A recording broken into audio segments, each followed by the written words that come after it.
വളരെ ചെറിയ പ്രായം മുതൽ തന്നെ വലിയ ആൾക്കാരിലും ഇപ്പോൾ കണ്ടുവരുന്നതാണ് ഉയർന്ന BP, അതായത് ഹൈപ്പർ ടെൻഷൻ എന്ന് പറയും. അപ്പോൾ എന്തുകൊണ്ടായിരിക്കും ഇത്? സ്ട്രെസ്സ് കാരണമാണോ, അതോ നമ്മുടെ ഫുഡിൻ്റെ ലൈഫ് സ്റ്റൈൽ കൊണ്ടാണോ, നമ്മൾ കഴിക്കുന്ന ഫുഡിൽ നിന്നാണോ? എങ്ങനെയാണ് ഈ BP-യുടെ വർധന ഇങ്ങനെ ഇത്രയും കൂടി വരുന്നത് എന്നുള്ളത് തന്നെയാണ് ഇന്ന് നമുക്ക് ചോദിച്ചറിയാനുള്ളത്. നമ്മളോടൊപ്പം ഉള്ളത് SUT Pattom hospital nutritionist Preethi ma'am ആണ്. Ma'am, welcome to the show. Thank you. Ma'am, ഞാനിപ്പോൾ പറഞ്ഞതുപോലെ തന്നെ പല പേരും പറയും ഫുഡ് ഒന്ന് നിയന്ത്രിച്ചാൽ മതി, അല്ലെങ്കിൽ വണ്ണം കൂടുന്നത് കൊണ്ടാണ് BP വരുന്നത്. അപ്പോൾ ഈ BP കുറയ്ക്കാൻ വേണ്ടിയിട്ട് നമ്മൾ ഫുഡിൽ നിയന്ത്രണം വേണോ? ഈ ഫാസ്റ്റ് ഫുഡ് ഇപ്പം എല്ലാവരും യൂസ് ചെയ്യുന്നത് ഫാസ്റ്റ് ഫുഡാണ്. വീട്ടിലൊന്നും പാചകം ചെയ്യാൻ ആർക്കും താല്പര്യമില്ല. ഒരുപാട് ഹോട്ടലുകളും പൊങ്ങി വരുന്നുണ്ട്. അപ്പോൾ എന്താണ് നമ്മുടെ ലൈഫ് സ്റ്റൈലിലെ മാറ്റങ്ങൾ തന്നെയാണോ ഈ BPക്ക് കാരണം? അതെ, ഏറ്റവും പ്രധാനമായിട്ട് അത് തന്നെ പറയാം. ഇപ്പം വന്ന ഒരു മോഡേൺ ലൈഫ് സ്റ്റൈൽ എല്ലാവരും ചേഞ്ച് ആയി കഴിഞ്ഞു. ഫാസ്റ്റ് ഫുഡുകളോട് വലിയ പ്രിയമാണ്, പ്രായഭേദമന്യേ വലിയ പ്രിയമാണ്. ഇപ്പൊ ഹോട്ടലുകൾ ഓരോ ദിവസവും ഹോട്ടലുകൾ കൂടി വരികയാണ്. പുറത്തുനിന്ന് കഴിക്കുന്നത് ഒരു പ്രസ്റ്റീജ് ഇഷ്യൂ തന്നെയാണ്.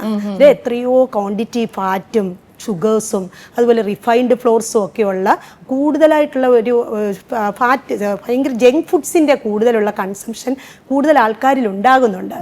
ഈ കൺസംഷൻ തന്നെയാണ് പ്രധാനമായിട്ട് ഹൈ BPക്ക് കാരണം. അത് മാത്രമല്ല, എക്സസൈസേ ഇല്ല, പിന്നെ ഉറക്കം കറക്റ്റ് അല്ല, സമയം രാത്രി ലേറ്റ് ആയിട്ട് ഉറങ്ങുന്നു, രാവിലെ എഴുന്നേക്കുന്നത് വൈകുന്നു, ബ്രേക്ക്ഫാസ്റ്റ് ഒഴിവാക്കുന്നു, കറക്റ്റ് സമയത്ത് ഫുഡ് കഴിക്കുന്നേ ഇല്ല, സമയം തെറ്റിയുള്ള ഫുഡ് കഴിക്കുന്നതും എക്സസൈസ് ഇല്ലായികയും അതുപോലെ ഹെൽത്തി ആയിട്ടല്ലാത്ത ഡയറ്റ് ഹാബിറ്റ്സും ഇതെല്ലാം ഇതിന് കാരണമാണെന്ന് എടുത്തു പറയാം.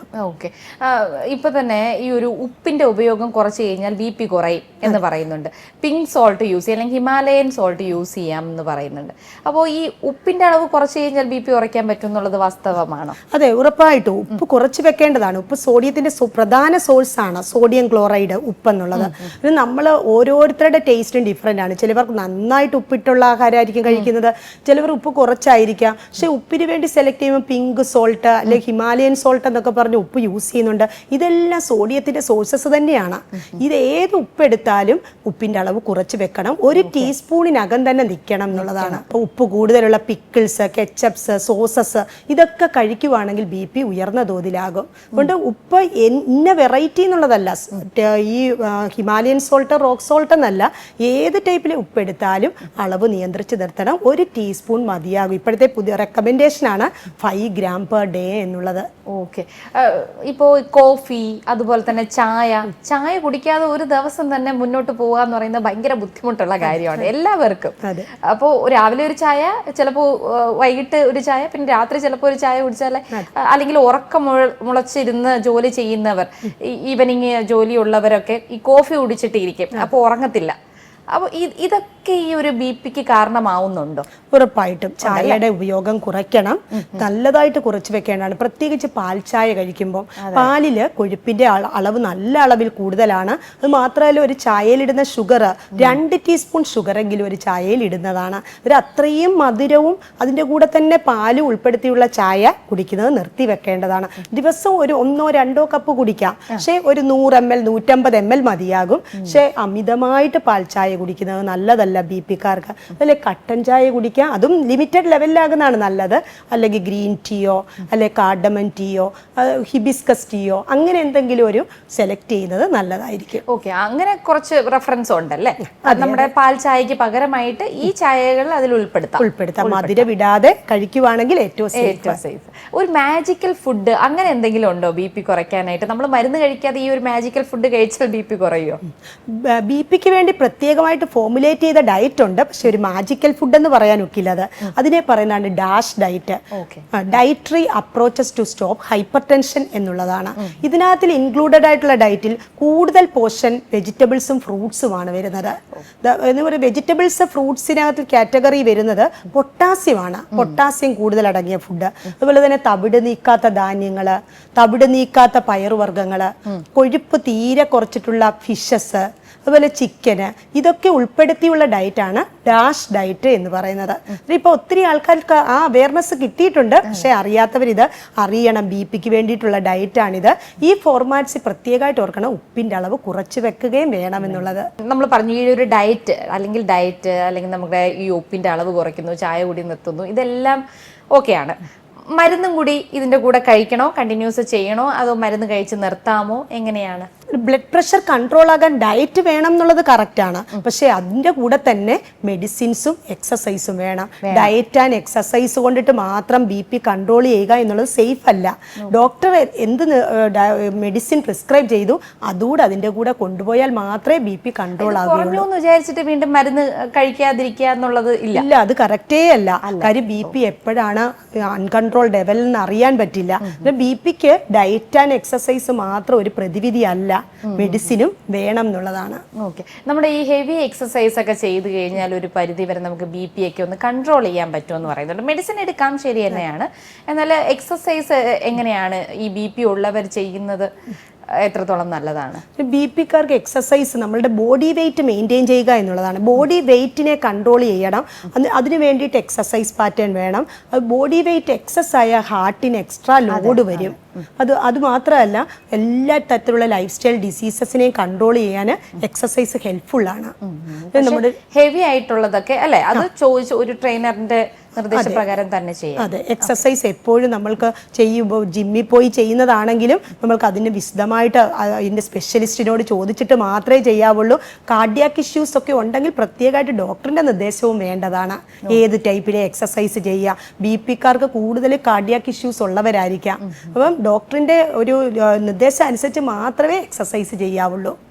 ഈ കുട്ടികളിൽ BP വരുന്നുണ്ടല്ലോ, എങ്ങനെയാണ് കുട്ടികളുടെ BP നമുക്ക് എങ്ങനെ നിയന്ത്രിക്കാൻ സാധിക്കും? ഇപ്പം നമ്മുടെ കുഞ്ഞുങ്ങളുടെ രാവിലത്തെ ബ്രേക്ക്ഫാസ്റ്റ് തന്നെ ലെയ്സ് അതുപോലെയുള്ള ഫ്രൈഡ് ഐറ്റംസ് ഒക്കെയാണ്. അതായത് ഈ കുഞ്ഞുങ്ങളുടെ ഒരു ലൈഫ് സ്റ്റൈല് പറഞ്ഞില്ലേ, ഇപ്പോൾ രാവിലെ ഇഡ്ഡലിയോ അല്ലെങ്കിൽ ദോശയോ നമ്മുടെ പഴയ കാലത്തെ നമ്മൾ ശീലിച്ചു വന്ന ബ്രേക്ക്ഫാസ്റ്റിൽ നിന്നൊക്കെ മാറ്റം വന്നു. അതൊന്നും അവർക്ക് ഇഷ്ടമില്ല. അതിന് പകരം ഉച്ചക്കത്തെ ലഞ്ചിലാണെങ്കിലും പിസ്സയോ ബർഗറോ അല്ലെങ്കിൽ പബ്സോ ഒക്കെ കഴിക്കുന്ന കുട്ടികളായിരിക്കാം. അവരുടെ ഡയറ്റിൽ വെജിറ്റബിൾസിൻ്റെ ആഡിക്വസിയേ ഇല്ല, ഫ്രൂട്ട്സ് ഇഷ്ടമല്ല. അന്നേരം ഈ രീതിയിലുള്ള ഒരു ഫുഡ് സംസ്കാരം, ഒരു ഡയറ്റ് സംസ്കാരം വന്നിട്ടുണ്ടെങ്കിൽ ചെറിയ പ്രായത്തിൽ തന്നെ ലൈഫ് സ്റ്റൈൽ ഡിസീസസ് ആയിട്ടുള്ള BP, അതുപോലെ ഉയർന്ന കൊളസ്ട്രോള്, ഹൈ ആയിട്ടുള്ള കാർഡിയാക് ഇഷ്യൂസ്, ലിവർ ഡിസീസ്, ഇതെല്ലാം ഉണ്ടാകാനുള്ള സാധ്യത കൂടുതലാണ്. അപ്പം കുഞ്ഞുങ്ങളുടെ കാര്യത്തിൽ പ്രത്യേക ശ്രദ്ധ പേരൻസിന് വേണം. ഇവരുടെ ഡയറ്റ് നല്ല ഹെൽത്തി ആണോ, ഇവരുടെ ഡയറ്റ് ആഡിക്വേറ്റ് ആയിട്ടുള്ള ഫൈബേഴ്സ് ഉണ്ടോ, റിഫൈൻഡ് ഫുഡ്സിൻ്റെ യൂസസ് ആണോ കൂടുതൽ ഇവർക്കുള്ളത്. കാര്യം എല്ലാ ബേക്കറി ഐറ്റംസും നമ്മളുടെ മൈദ പ്രോഡക്ട്സിൻ്റെ ഒരു പ്രോഡക്റ്റ് ആണ്, മൈദ ചേർത്തിട്ടുള്ള ആഹാരങ്ങളാണ്. ഇതെല്ലാം റിഫൈൻഡ് ആയിട്ട് വരുന്നതാണ്. കാർബ് കൂടുതലാണ്, ഷുഗറിൻ്റെ വാല്യൂ കൂടുതലാണ്. അതുകൊണ്ട് അതിൻ്റെ അളവ് കുറച്ച് ഇവർക്ക് വെജിറ്റബിൾ ആഡിക്വസി കറക്റ്റ് ചെയ്യണം. അതുപോലെ തന്നെ ഫ്രൂട്ട്സ്, ഡെയിലി ഉള്ള ഫുഡിൽ ഫ്രൂട്ട്സ് ഇൻക്ലൂഡ് ചെയ്യണം. അതുപോലെ ഹൈ ഫാറ്റിയുള്ള റെഡ് മീറ്റ്സ് ഒക്കെ ഒന്ന് അവോയ്ഡ് ചെയ്ത് നിർത്തിയിട്ട് വൈറ്റ് മീറ്റ് ആയിട്ടുള്ള ഫിഷ്, ചിക്കനൊക്കെ ആഡ് ചെയ്യുന്നത് ഏറ്റവും ബെസ്റ്റ് ആയിരിക്കും. ഓക്കെ, പ്രോട്ടീൻ റിച്ച് ആയിട്ടുള്ള പ്രോട്ടീൻ അല്ലേ മാം? ഇപ്പോൾ പ്രോട്ടീൻ കിട്ടാൻ വേണ്ടിയിട്ട് എന്തൊക്കെ ഫുഡ്സ് നമുക്ക് കഴിക്കാം? പ്രോട്ടീൻസിന് സ്പെസിഫൈഡ് ആയിട്ടുള്ള ഒരു സോഴ്സസ് എന്ന് പറഞ്ഞാൽ ആനിമൽ പ്രോട്ടീനും വെജിറ്റബിൾ പ്രോട്ടീനും ഉണ്ട്. വെജിറ്റബിൾ പ്രോട്ടീനിലെ കടല, പയർ, പരിപ്പ് വർഗ്ഗങ്ങളും നട്ട് വെറൈറ്റീസുമാണ് പ്രധാനമുള്ളത്. അപ്പം അതുപോലെ തന്നെ ആനിമൽ പ്രോഡക്ട്സ് ആണെങ്കിൽ ഫിഷ്, എഗ്ഗ്, ചിക്കൻ ഇതുപോലെയുള്ളത് ഉപയോഗിക്കാവുന്നതാണ്. എന്നാൽ റെഡ് മീറ്റ്സും ഈ കാറ്റഗറി വരുന്നതാണ്, പ്രോട്ടീൻ സോഴ്സസിൽ വരുന്നതാണ്. പക്ഷേ ഫാറ്റ്, സാച്ചുറേറ്റഡ് ഫാറ്റ്സിൻ്റെ ലെവൽ ഹൈ ആയതിനാൽ റെഡ് മീറ്റ്സിൻ്റെ യൂസ് നല്ല കുറച്ചിട്ട് ആ സ്ഥലത്ത് നമുക്ക് വൈറ്റ് മീറ്റേഴ്സ് ആയിട്ടുള്ള ഫിഷ് പ്രത്യേകമായിട്ട് ഓർക്കണം. ഒമേഗ 3 റിച്ച് ഫിഷസ് ഒക്കെ ഹൈപ്പർ ടെൻസീവ് പേഷ്യൻറ്റിന് ഏറ്റവും ബെസ്റ്റാണ്. മത്തി, അയല, ചൂര വെറൈറ്റി, സാൽമൺ വെറൈറ്റീസ് ഉള്ള ഫിഷസ് അത് ഇൻക്ലൂഡ് ചെയ്യുന്നത് ഹൈപ്പർ ടെൻഷൻ റെഡ്യൂസ് ചെയ്യാനും ഹെൽപ്പ് ചെയ്യും. നട്ട് വെറൈറ്റീസ് യൂസ് ചെയ്യുമ്പോൾ തന്നെ അതിൻ്റെ ക്വാണ്ടിറ്റി ലിമിറ്റേഷൻ വേണം, അളവ് നിയന്ത്രിക്കണം. അതിൽ തന്നെ ക്വാണ്ടിറ്റി ഒരു 1 ഹാൻഡ്ഫുൾ ലെവൽ മതിയാകും. അതിൽ തന്നെ ഫ്ലാക്സ് സീഡ്, ചിയാ സീഡ്സ് പോലെയുള്ള ഒമേഗ 3 ഫുഡ്സും ആഡ് ചെയ്യുന്നത് ഏറ്റവും ബെസ്റ്റാണ്. മാം, നമ്മൾ നേരത്തെ പറഞ്ഞതുപോലെ തന്നെ ഉപ്പ് കുറച്ച് കഴിഞ്ഞാൽ ഒരു പരിധി വരെ BPയും കുറയ്ക്കാമെന്ന് പറഞ്ഞല്ലോ. അപ്പോൾ ഈ ഉപ്പിൻ്റെ സോഴ്സസ് ഏതൊക്കെയാണ്? പലരും ഉപ്പെന്ന് പറയുമ്പോൾ അറിഞ്ഞിരിക്കുന്നത് നമ്മളുടെ ടേബിൾ സോൾട്ട്, നമ്മൾ സോഡിയം ക്ലോറൈഡിലെ സാധാ നമ്മൾ കറിയിൽ ആഡ് ചെയ്യുന്ന ഉപ്പായിരിക്കാം പലർക്കും ഉദ്ദേശിക്കുന്നത്. പക്ഷേ സോഡിയത്തിൻ്റെ സോഴ്സസ് പല വിധത്തിൽ നമ്മളുടെ ബോഡി ചെല്ലുന്നത്. പാക്കറ്റ് ഫുഡ്സുകളിലെല്ലാം ഉപ്പ് കൂടുതലായിരിക്കും. അതുപോലെ എല്ലാ ബേക്കറി ഐറ്റംസിലും ഉപ്പിൻ്റെ സോഴ്സസ് കൂടുതലാണ്. സോഡിയം ബൈകാർബണേറ്റ്, സോഡാപ്പൊടി എന്ന് പറയുന്ന കണ്ടന്റ് ബ്രെഡിലാണേലോ ബിസ്ക്കറ്റ്സിലാണേലോ എല്ലാത്തിലും ബേക്കറി ഫുഡ്സിലെല്ലാം ഇത് സോഡിയം ബൈകാർബണേറ്റ് ആഡഡ് ആണ്. അതുപോലെ തന്നെ നമ്മളുടെ പ്രോസസ്സ് ചെയ്ത് വരുന്ന മീറ്റ് ഐറ്റംസിൽ സോഡിയം നൈട്രേറ്റിൻ്റെ പ്രസൻസ് ഉണ്ട്. എന്നിട്ട് അത് ഓർക്കണം, അതിൻ്റെ യൂസസ് കുറച്ച് വെക്കാൻ വേണ്ടിയിട്ട്. അതുപോലെ തന്നെ ഹോട്ടൽ ഫുഡുകളിലെല്ലാം മോണോസോഡിയം ഗ്ലൂട്ടാമേറ്റ് ഉണ്ട്, അജിനോമോട്ടോ ഉണ്ട്. ഏത് ഫുഡ് എടുത്താലും ഹോട്ടലിലെ ഫുഡ്സിന് ടേസ്റ്റ് കൂട്ടാനുള്ള ഒരു അഡിക്റ്റീവ്സ് ആയിട്ട് ആഡ് ചെയ്യുന്നതാണ് മോണോസോഡിയം ഗ്ലൂട്ടാമേറ്റ്. അതൊരു സോഡിയത്തിൻ്റെ സോഴ്സസ് ആണ് ഏറ്റവും ഹൈ ആയിട്ട് വരുന്നത്. പിന്നെ പ്രിസർവ്ഡ് ഫുഡ്സ് എല്ലാം, ജാം, സ്ക്വാഷ്, ജെല്ലീസ് എല്ലാം സോഡിയം ബെൻസോവേറ്റ് എന്ന് പറഞ്ഞ കണ്ടന്റ് ആഡ് ചെയ്യുന്നുണ്ട്. അതുകൊണ്ട് അതൊരു പ്രിസർവേറ്റീവ് ആണ്, കീപ്പിംഗ് ക്വാളിറ്റി കൂട്ടാൻ വേണ്ടിയിട്ടുള്ള ഒരു പ്രിസർവേറ്റീവ് ആണ്. അത് സോഡിയത്തിന്റെ സോഴ്സ് ആണ്. പിന്നെ എല്ലാ തരത്തിലെ ഫുഡ്സ് ആണെങ്കിലും ഏതാണെന്നുള്ളതൊന്ന് നല്ല റീഡ് ചെയ്തിട്ട് വേണം. എന്തൊക്കെ പാക്കറ്റ് ഫുഡ്സ് വാങ്ങിയാലോ അതിന്റെ കണ്ടന്റ്സ് എന്താണ്, ഏത് ഫുഡ് കണ്ടന്റ്സ് എടുത്താലും അതിനകത്ത് എന്തൊക്കെ ആഡഡ് ഉണ്ട് എന്ന് ലേബൽ ചെക്ക് ചെയ്തിട്ട് വേണം നമ്മൾ അത് സ്വീകരിക്കുവാൻ വേണ്ടിയിട്ട്. ഓക്കെ, അപ്പോൾ എനിക്ക് തോന്നുന്നു ഇതൊക്കെ ഒരു പരിധി വരെ നമ്മൾ ഇതെല്ലാം ഒന്ന് ശ്രദ്ധിച്ചാൽ മതി അല്ലേ? നമുക്ക് BP കുറയ്ക്കാൻ. ഇപ്പോൾ കുട്ടികളിലായിരുന്നാലും നമ്മുടെ ലൈഫ് സ്റ്റൈൽ തന്നെയാണ് ഇതിനെല്ലാം പ്രശ്നമെന്ന് തോന്നുന്നു. ഉറപ്പായിട്ടും. ഓക്കെ, അപ്പോൾ ഇതൊക്കെ ഒന്ന് ശ്രദ്ധിക്കുക. ന്യൂട്രീഷനിസ്റ്റ് പ്രീതി മാം ആയിരുന്നു നമ്മളോടൊപ്പം സംസാരിച്ചത്. ഇനി മറ്റൊരു കണ്ടന്റുമായിട്ട് വീണ്ടും എത്താം. Thank you ma'am. ഓക്കെ.